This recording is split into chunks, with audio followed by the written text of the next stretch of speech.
Thanks for tuning in Summary MMA. In this video, Alexa Grasso vs Valentina Shevchenko 2 ended in controversial draw. Kevin Holland gets back to the drawing board at the welterweight division.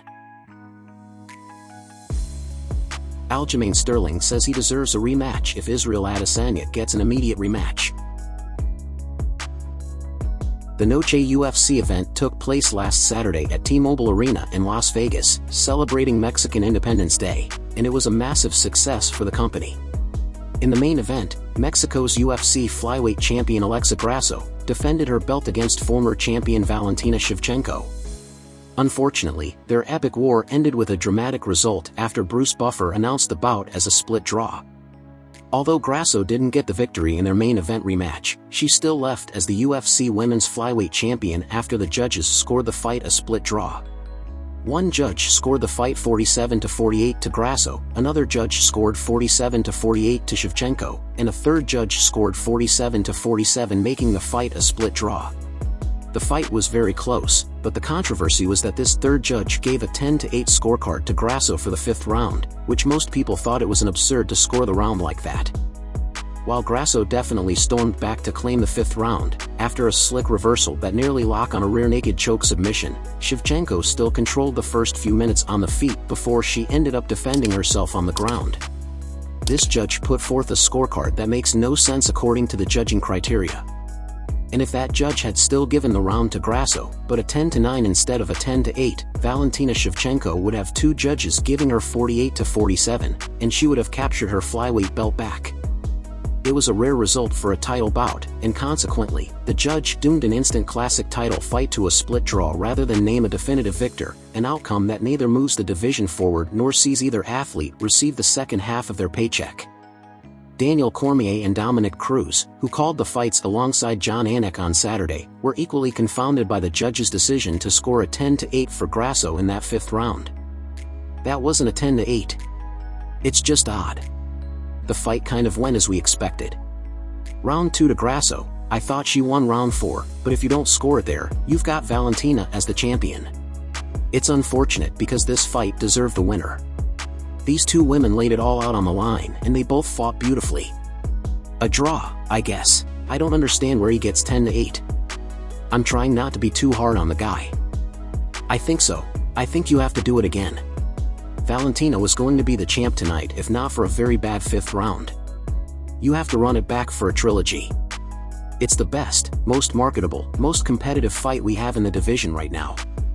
Valentina Shevchenko believes she should be celebrating her second reign as flyweight champion, and blasts 10-8 scorecard. Here's what she had to say. Well, I'm sure you're still processing everything a little bit, but I guess what is the emotions right now, right? I mean, it's not a loss, but you also didn't get your title back tonight. So what are your feelings right now? It's kind of like crossing feelings. From one side, I proud of myself because I fought the battle from the first second to the very end of the fight. I fought with all my heart, with all my soul. And from the other side, it's like frustration because I think 3 rounds I won. 2 rounds it maybe was her, but I feel that 10-8 in the 5th round it's completely unfair. It was some illegal shots like knees in the first round. Unfortunately, it was like nothing to do with that, but I feel that it's against my like personal rules that stop and complain, right? It's kind of like I every time was feeling hard position situation, I tried to find the way to succeed, and that's why I didn't stop. I broke my thumb in the first round and it's like fractured now.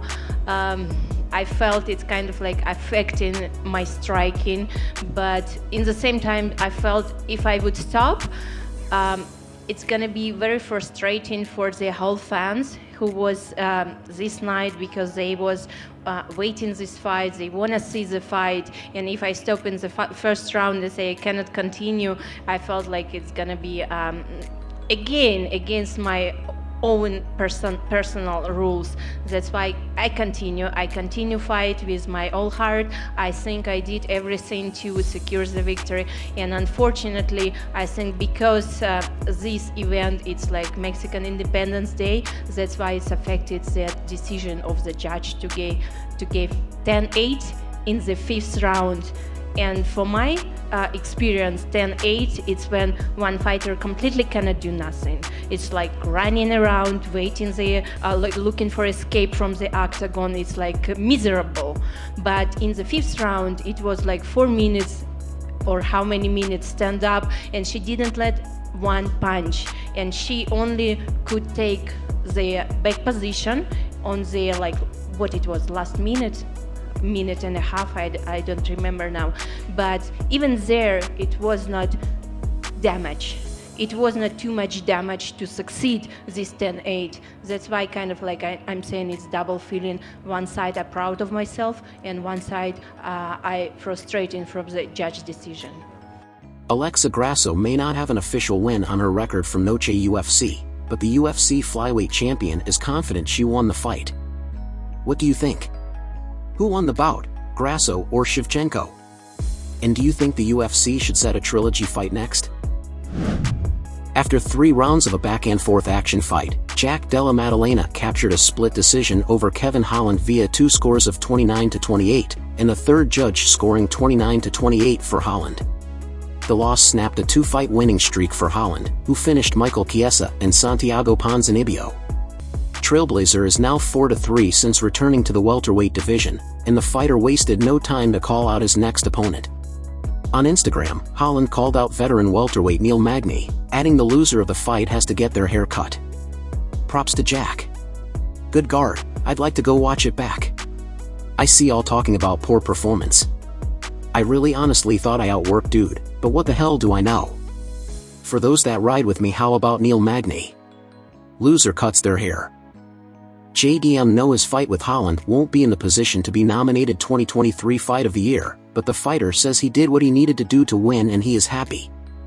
He's hard to read, and I didn't know what to expect going in there, so I just wanted to be defensively sound and landing shots. I wanted to try to take him out into the last round, but yeah, he was hard to read. I'm sure haters will keep talking. I was trying to get a finish. I've got to be defensively sound. I've got to try and not get my head splattered across the cage. I want to be defensively sound and pick my shots. I was trying. I probably want to get one more in before the end of the year.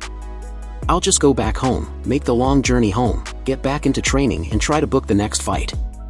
Della Maddalena improved his UFC record to 6-0 and his pro record to 16-2. Who do you think is next for JDM, and is he ready for a top 10 guy in the welterweight division? There was no fight of the night bonus handed out after Noche UFC, but 5 fighters got an additional $50,000 for performance of the night bonus. Charlie Campbell defeated Alex Reyes by first-round TKO. Roman Kopylov defeated Josh Fremd by KO in round 2. Lupita Godinez defeated Elise Reed by rear naked choke in round 2. Daniel Zellhuber defeated Christos Giagos by anaconda choke in round 2.